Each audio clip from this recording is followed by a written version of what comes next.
നമസ്കാരം സുഹൃത്തുക്കളെ. അപ്പോൾ ഇന്ന് നമ്മൾ പഠിക്കാൻ പോകുന്നത് ഫാക്ട്സ് ഓഫ് ഹ്യൂമൻ ബോഡിയിലെ മയോളജി എന്ന ഭാഗമാണ്. മയോളജി എന്താണ്? മയോളജി പേശി വ്യവസ്ഥയെക്കുറിച്ചുള്ള പഠനമാണ് മയോളജി. നമ്മൾ കഴിഞ്ഞ ക്ലാസ് സ്കെൽറ്റൽ സിസ്റ്റത്തിനെ കുറിച്ച് പഠിച്ചിരുന്നു. അത് കാണാത്തവർ പ്രീവിയസ് വീഡിയോ ഒന്ന് നോക്കി വെച്ചാൽ നന്നായിരിക്കും. അപ്പോൾ മയോളജി, എന്താണ് മയോളജി? പേശി വ്യവസ്ഥയെക്കുറിച്ചുള്ള പഠനമാണ് മയോളജി.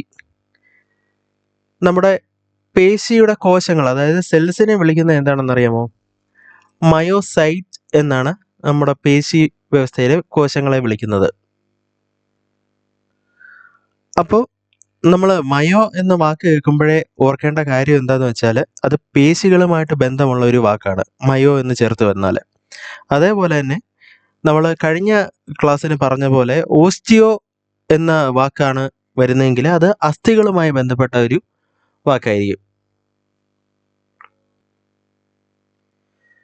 നമ്മൾ അസ്ഥി വ്യവസ്ഥയെക്കുറിച്ച് പഠിച്ചപ്പോൾ നമ്മൾ പറഞ്ഞിരുന്നു 206 അസ്ഥികൾ ഉണ്ടെന്ന്. അതുപോലെ തന്നെ നമ്മുടെ ശരീരത്തിൽ ഏകദേശം 640ഓളം പേശികൾ ഉണ്ട്.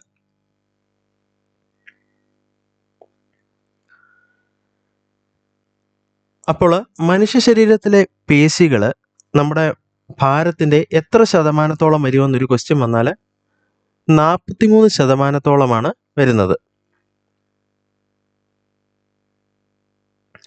നമ്മുടെ പേശികളിൽ ഏറ്റവും കൂടുതൽ ഉള്ള ലോഹം ഏതാണെന്ന് ചോദിച്ചാൽ അത് കാൽസ്യം തന്നെയാണ്. നമ്മുടെ അസ്ഥികളിലും കാൽസ്യമായിരുന്നു. അതുപോലെ തന്നെ നമ്മുടെ പേശികളിലും മസിലുകളിലും കാൽസ്യം തന്നെയാണ് കൂടുതലായിട്ട് കാണുന്നത്. അത് ഒരളവിൽ കൂടി കഴിഞ്ഞാൽ ഒരു അസുഖമായിട്ട് മാറും. ആ അസുഖത്തിൻ്റെ പേരാണ് ഹൈപ്പർ കാൽസീമിയ. നമ്മുടെ പേശികളിൽ ഏറ്റവും കൂടുതലുള്ള 2 മാംസ്യങ്ങളാണ്, അതായത് പ്രോട്ടീൻസ് ആണ്, ആക്റ്റിനും മയോസിനും. അപ്പോൾ നമ്മുടെ പേശികളിൽ ഉള്ള 2 മാംസ്യങ്ങളാണ് ആക്റ്റിനും മയോസിനും.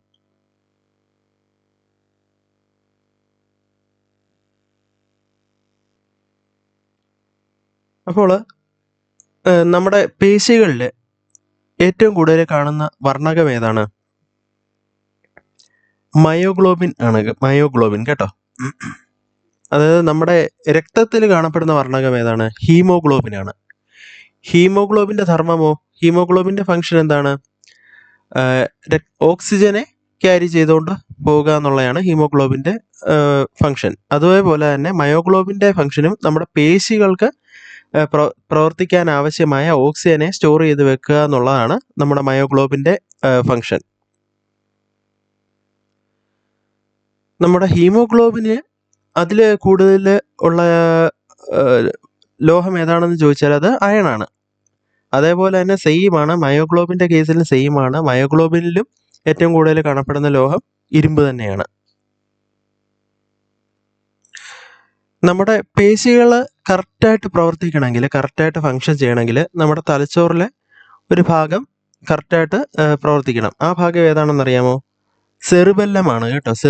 സെറിബെല്ലമാണ് നമ്മുടെ ഐച്ഛികമായ എല്ലാ പ്രവർത്തനങ്ങളെയും നിയന്ത്രിക്കുന്നത്. നമ്മുടെ മസ്കുലർ ആക്ടിവിറ്റീസ് എല്ലാം നിയന്ത്രിക്കുന്നത് സെറിബെല്ലമാണ്. സെറിബെല്ലം ലിറ്റിൽ ബ്രെയിൻ എന്നും അറിയപ്പെടുന്നുണ്ട്. അതേ സെറിബെല്ലം തന്നെയാണ് തുലന വ്യവസ്ഥയും നിയന്ത്രിക്കുന്നത്. ശരീരത്തിൻ്റെ ബാലൻസിങ് ഒക്കെ നിയന്ത്രിക്കുന്നതും സെറിബെല്ലം തന്നെയാണ്. അപ്പോൾ പേശി പ്രവർത്തനത്തെ ഏകോപിപ്പിക്കുന്ന നമ്മുടെ തലച്ചോറിൻ്റെ ഭാഗം സെറിബെല്ലമാണ്. അപ്പോൾ പേശികൾ കറക്റ്റായിട്ട് പ്രവർത്തിക്കണമെങ്കിൽ അതിന് എനർജിയുടെ ആവശ്യമുണ്ട്. അപ്പോൾ എനർജി മോളിക്യൂൾ നമ്മുടെ ശരീരത്തിൽ ഏതാണ്? ATP ആണ്. അഡിനോസിൻ ട്രൈഫോസ്ഫേറ്റ് എന്ന മോളിക്യൂളാണ് നമ്മുടെ എനർജി മോളിക്യൂൾ. അപ്പോൾ ATP എവിടെയാണ് ഉൽപ്പാദിപ്പിക്കപ്പെടുന്നതെന്ന് അറിയാമോ? ATP ഉൽപ്പാദിപ്പിക്കപ്പെടുന്നത് നമ്മുടെ കോശത്തിനുള്ളിൽ തന്നെയുള്ള മൈറ്റോകോൺട്രിയ എന്ന ഭാഗത്തിലാണ്. മൈറ്റോകോൺട്രിയ എന്ന ഒരു സെൽ ഓർഗനല്ലയിലാണ് ഈ ATP പ്രൊഡ്യൂസ് ചെയ്യുന്നത്. ഇതേ മൈറ്റോകോൺട്രിയ തന്നെ അറിയപ്പെടുന്ന മറ്റൊരു പേരാണ് power house of the cell എന്ന്. യൂണിവേഴ്സൽ എനർജി കറൻസി എന്ന മറ്റൊരു നാമം കൂടെ നമ്മുടെ ATPക്ക് ഉണ്ട്. പിന്നെ എന്താണ് റിഗർ മോർട്ടിസ് എന്നറിയാമോ? റിഗർ മോർട്ടിസ് എന്ന് വെച്ചാൽ മരണശേഷം നമ്മുടെ പേശികൾ, ഇപ്പോൾ നമ്മൾ ജീവനുള്ള സമയത്ത് ഇത് നല്ല സോഫ്റ്റ് ആയിട്ടല്ല ഇരിക്കുന്നത്. അപ്പോൾ മരിച്ചതിന് ശേഷം നമ്മുടെ പേശികൾ നല്ല ദൃഢമായിട്ട് മാറും. കാരണം അതിനകത്ത് ബയോകെമിക്കൽ ചേഞ്ചസ് കാരണം മരിച്ച് കഴിഞ്ഞ ഒരു 24 മുതൽ ഒരു 48 മണിക്കൂറിനകത്ത് നമ്മുടെ പേശികൾ നല്ല കാഠിന്യം ഉള്ളതായിട്ട് മാറും. ആ ഒരു അവസ്ഥയാണ് റിഗർ മോർട്ടിസ് എന്ന് പറയുന്നത്. നമ്മുടെ മനുഷ്യ ശരീരത്തിലെ ഏറ്റവും വലിയ പേശി ഏതാണെന്ന് അറിയാമോ? ഗ്ലൂട്ടിയസ് മാക്സിമസ് എന്നാണ് അതിനെ പറയുന്നത്. അതായത് നമ്മുടെ ബട്ടക്സ് ഏരിയയിലെ ആ ഒരു മസിലാണ് ഗ്ലൂട്ടിയസ് മാക്സിമസ്. അത് നമ്മുടെ ശരീരത്തിലെ one of the most powerful മസിലാണ്. അപ്പോൾ ഈ മസിൽ എന്തിനൊക്കെയാണ് നമ്മളെ സഹായിക്കുന്നത്? നമ്മുടെ ചലനത്തിന് സഹായിക്കുന്നു, ആ ഒരു പോസ്ചർ മെയിൻറ്റെയിൻ ചെയ്യാൻ സഹായിക്കും, പിന്നെ നമ്മുടെ ബോഡി വെയിറ്റ് താങ്ങാനും എല്ലാം സഹായിക്കുന്ന മെയിൻ ആയിട്ടുള്ള ഒരു മസിലാണ് ഗ്ലൂട്ടിയസ് മാക്സിമസ്. ഗ്ലൂട്ടിയസ് മാക്സിമസ് ഏറ്റവും വലിയ മസിലാണ് നമ്മുടെ ശരീരത്തിലെ. അതേസമയം ഏറ്റവും നീളമുള്ള മസിൽ ഏതാണെന്ന് അറിയാമോ? നീളമുള്ള മസിൽ നമ്മുടെ ഏറ്റവും നീളമുള്ള ബോൺ ഉണ്ടല്ലോ, അതായത് ഫീമർ, തുടയല്, അതുമായിട്ട് ചേർന്ന് ഇരിക്കുന്ന ആ ഒരു മസിൽ തന്നെയാണ്. അതായത് സാർട്ടോറിയസ് എന്നാണ് ആ മസിലിന് നമ്മൾ വിളിക്കുന്ന പേര്. അപ്പോൾ സാർട്ടോറിയസ് ടൈലേഴ്സ് മസിൽ എന്നും അറിയപ്പെടുന്നുണ്ട്. കാരണം നമ്മൾ തയ്യൽ യന്ത്രം ഉപയോഗിക്കുമ്പോൾ ഏറ്റവും കൂടുതൽ ഉപയോഗിക്കുന്ന ആ ഒരു പോസ്ചറിൽ ഇരിക്കുമ്പോൾ കൂടുതൽ വർക്ക് ചെയ്യുന്ന ഒരു മസിലാണ് ഈ സാർട്ടോറിയസ് എന്ന് പറയുന്നത്. അതുകൊണ്ട് തന്നെ അത് ടൈലേഴ്സ് മസിൽ എന്നും അറിയപ്പെടുന്നുണ്ട്. അപ്പോൾ നമ്മുടെ മനുഷ്യ ശരീരത്തിലെ ഏറ്റവും വലിയ പേശി ഗ്ലൂട്ടിയസ് മാക്സിമസ്, ഏറ്റവും നീളമുള്ള പേശി സാർട്ടോറിയസ്. അപ്പോൾ ഏറ്റവും ചെറിയ പേശി ഏതായിരിക്കും? ചെറിയ പേശി എന്ന് പറയുമ്പോൾ നമ്മളെ ഏറ്റവും ചെറിയ എല്ലുമായിട്ട് ബന്ധപ്പെട്ട് കിടക്കുന്ന ഒരു പേശി തന്നെയാണ്. അതായത് സ്റ്റേപ്പീസുമായിട്ട് ബന്ധപ്പെട്ട് കിടക്കുന്ന ഒരു പേശി തന്നെയാണ്. അതിൻ്റെ പേര് സ്റ്റെപ്പീഡിയസ് എന്നാണ്. അതും നമ്മുടെ മധ്യകർണത്തിലാണ് സ്ഥിതി ചെയ്യുന്നത്. നമ്മുടെ കേൾവി സാധ്യമാക്കുന്നതിലൊക്കെ ഒരു പ്രധാനമായിട്ടുള്ള പങ്ക് വഹിക്കുന്ന ഒരു അസ്ഥിയാണ്, ഒരു പേശിയാണിത്, സ്റ്റെപ്പീഡിയസ്.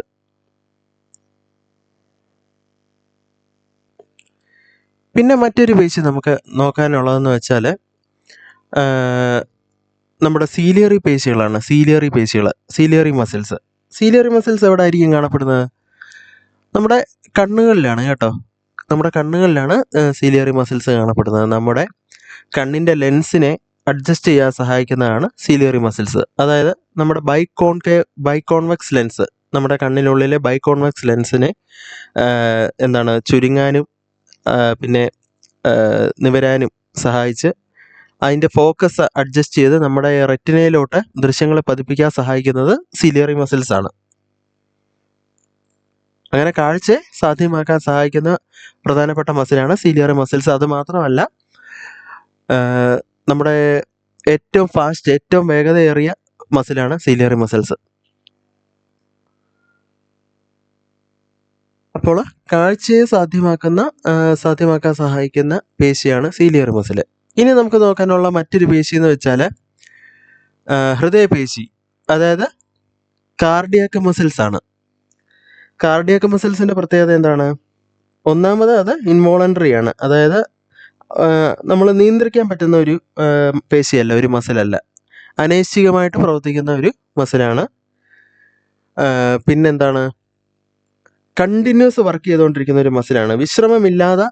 വിശ്രമമില്ലാതെ ജോലി ചെയ്യുന്ന പേശി ഏതാണെന്ന് ചോദിച്ചാൽ അത് ഹാർട്ട് മസിലാണ് കേട്ടോ, കാർഡിയാക് മസിലാണ്.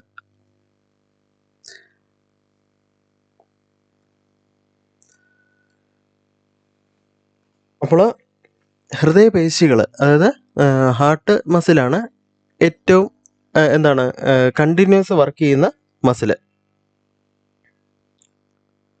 പിന്നെ ഹൃദയപേശികളുടെ ഒരു പ്രത്യേകത എന്ന് വെച്ചാൽ ഇതും സ്ട്രയറ്റഡ്, അതായത് രേഖാങ്കിത പേശികളാണ്. സ്ട്രയറ്റഡ് മസിലാണ്, അതായത് ചെറിയ ചെറിയ വര പോലെ നമുക്ക് കാണാൻ സാധിക്കും.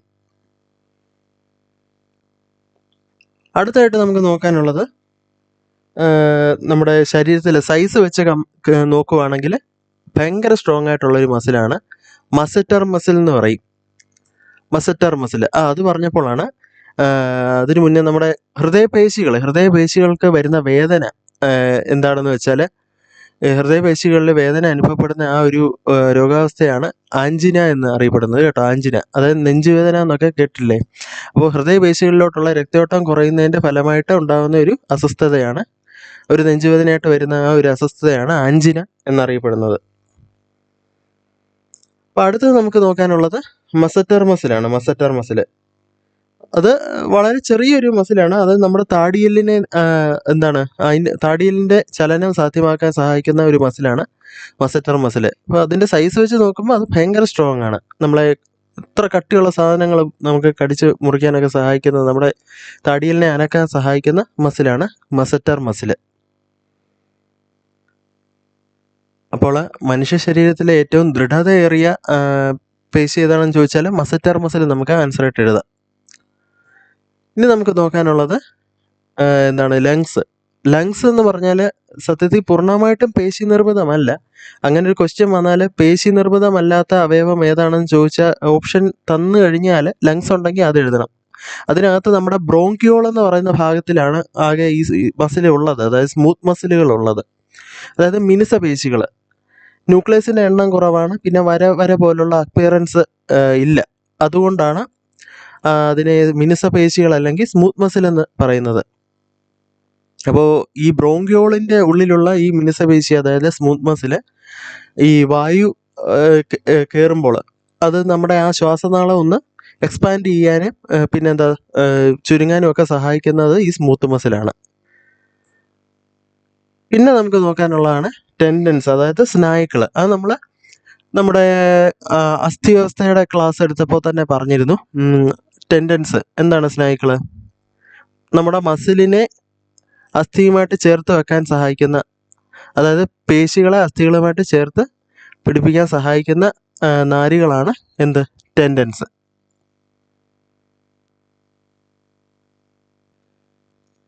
ഇനി നമുക്ക് പേശികളെ എത്ര തരമായിട്ട് തിരിച്ചിട്ടുണ്ടെന്ന് നമുക്ക് നോക്കാം. നമ്മൾ പേശികളെ നമുക്ക് മെയിനായിട്ട് 3 തരത്തിൽ ക്ലാസിഫൈ ചെയ്യാം. അതായത് സ്കെലിറ്റൽ മസിൽസ്, അതായത് അസ്ഥിപേശികൾ, പിന്നെ കാർഡിയാക് മസിൽ, നമ്മുടെ ഹൃദയപേശികൾ, പിന്നെ സ്മൂത്ത് മസിൽ, അതായത് മിനുസമാർന്ന പേശികൾ. അപ്പോൾ ഇതിൽ നമ്മുടെ അസ്ഥിപേശികളും പിന്നെ ഹൃദയപേശികളിലും മാത്രമാണ് ഈ സ്ട്രയേഷൻസ്, അതായത് വരകൾ പോലെ കാണപ്പെടുന്നത്. അതായത് ന്യൂക്ലിയസുകൾ കൂടുതലായിട്ടുള്ളത് കൊണ്ടാണ് അങ്ങനെ നമുക്ക് മൈക്രോസ്കോപ്പിൽ വരകൾ ഉള്ളതായിട്ട് തോന്നും. അപ്പോൾ നമുക്ക് നോക്കാം. സ്ട്രയേറ്റഡ് മസിൽസ്, അതായത് രേഖാങ്കിത പേശികൾ, അതായത് ന്യൂക്ലിയസിൻ്റെ എണ്ണം കൂടുതലായിട്ടുള്ള പേശികളാണ്. ന്യൂക്ലിയസിൻ്റെ മാത്രമല്ല,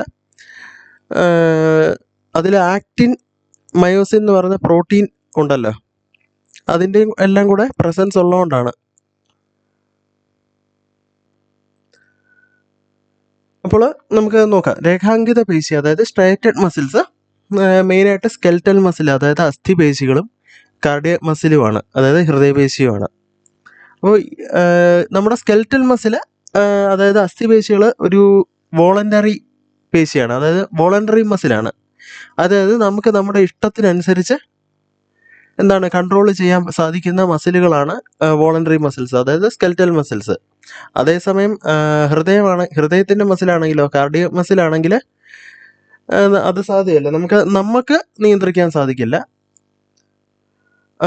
ഓട്ടോമാറ്റിക്കായിട്ട് വർക്ക് ചെയ്തുകൊണ്ടിരിക്കുകയാണ്. അതായത് കോൺഷ്യസ് കൺട്രോൾ വേണ്ട. അപ്പോൾ നമ്മുടെ സ്കെൽറ്റൽ മസിൽ, അതായത് അസ്ഥിപേശികൾക്ക് ഉദാഹരണം ഏതൊക്കെയായിരിക്കും? ചുമ്മാ നമുക്ക് പറയാം. ഏതാണ്? നമ്മുടെ ബൈസെപ്സ് അസ്ഥിപേശികൾക്ക് ഉദാഹരണമാണ്. ട്രൈസെപ്സ്, അതായത് നമ്മുടെ കൈകളിലെ പേശികൾ, ഇതെല്ലാം എന്താണ് നമ്മുടെ ഇച്ഛയ്ക്ക് അനുസരിച്ച് നമുക്ക് ഇഷ്ടമുള്ള പോലെ മൂവ്മെൻറ്റ് ചെയ്യാൻ പറ്റുന്ന പേശികളാണ്.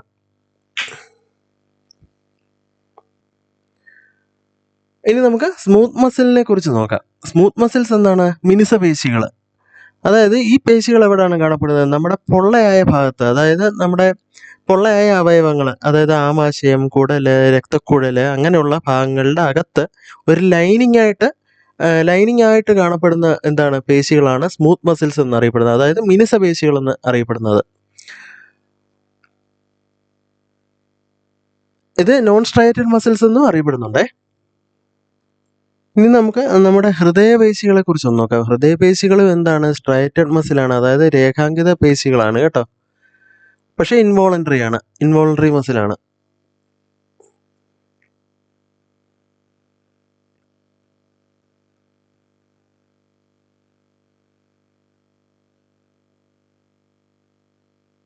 ഇനി നമുക്ക് നോക്കാനുള്ളത് ഫാറ്റീഗ്, അതായത് പേശീക്രമം, അതിനെ കുറിച്ചാണ് കേട്ടോ. അപ്പോൾ എന്താണ് ഫാറ്റീഗ്, അതായത് പേശീക്രമം? നമ്മൾ ഇപ്പോൾ ഒരു കഠിനമായിട്ട് വർക്ക് ചെയ്യുവാണെങ്കിൽ, കഠിനമായിട്ട് അധ്വാനിക്കുന്ന ആണെങ്കിൽ, അല്ലെങ്കിൽ നല്ല ഒരു സ്പോർട്സ് ഒക്കെ ചെയ്യുന്ന ആൾക്കാരാണെങ്കിൽ അറിയാൻ പറ്റും. നമുക്ക് നല്ലൊരു ഈ മസിൽ പെയിൻ വരും കുറേ നേരം കണ്ടിന്യൂസ് ഓടുമ്പോഴോ, അല്ലെങ്കിൽ കുറേ ഭാരം ഇങ്ങനെ കണ്ടിന്യൂസ് ജിമ്മിൽ പോകുമ്പോൾ അറിയാമല്ലോ, ജിമ്മിൽ പോകുന്നവർക്കൊക്കെ അറിയാം, ഭാരമൊക്കെ കുറേ എടുത്തു കഴിയുമ്പോൾ നല്ലൊരു പെയിൻ വരും, മസിലിൽ നല്ലൊരു വേദന വരും. അത് എന്തുകൊണ്ടാണ് അതങ്ങനെ വരുന്നത്? നമ്മുടെ കോശങ്ങളിൽ ശ്വസനം നടക്കണം, അതായത് റെസ്പിറേഷൻ നടക്കണം, എനർജിക്ക് ഓക്സിജൻ വേണം. അപ്പോൾ കണ്ടിന്യൂസ് വർക്ക് നടന്നുകൊണ്ടിരിക്കുമ്പോൾ അവിടെ ഓക്സിജൻ തികയാതെ വരും. അങ്ങനെയുള്ള സാഹചര്യങ്ങളിൽ എന്ത് സംഭവിക്കും? ഓക്സിജൻ വേണം എന്തിന്? എയറോബിക് റെസ്പിറേഷൻ, അതായത് ഈ ഓക്സിജൻ സ്വീകരിച്ച് റെസ്പിറേഷൻ നടക്കണമെങ്കിൽ എന്താണ് ആ ഒരു പ്രക്രിയയാണ് എയറോബിക് റെസ്പിറേഷൻ എന്ന് പറയുന്നത്. അപ്പോൾ ഓക്സിജൻ ഇല്ലാത്ത അവസ്ഥ വരുമ്പോൾ അൺഎയറോബിക് റെസ്പിറേഷനിലോട്ട് ഈ കോശങ്ങൾ മാറും. അപ്പോൾ അങ്ങനെ നടക്കുമ്പോൾ അവിടെ ലാക്റ്റിക് ആസിഡ് അടിഞ്ഞുകൂടും, നമ്മുടെ കോശങ്ങളിൽ ലാക്റ്റിക് ആസിഡ് അടിഞ്ഞുകൂടും. ഈ ലാക്റ്റിക് ആസിഡ് ഇത് അടിഞ്ഞുകൂടുന്നതുകൊണ്ടാണ് അവിടെ ആ വേദന വരുന്നത്. ആ ഒരു അവസ്ഥയാണ് ഫാറ്റീഗ്.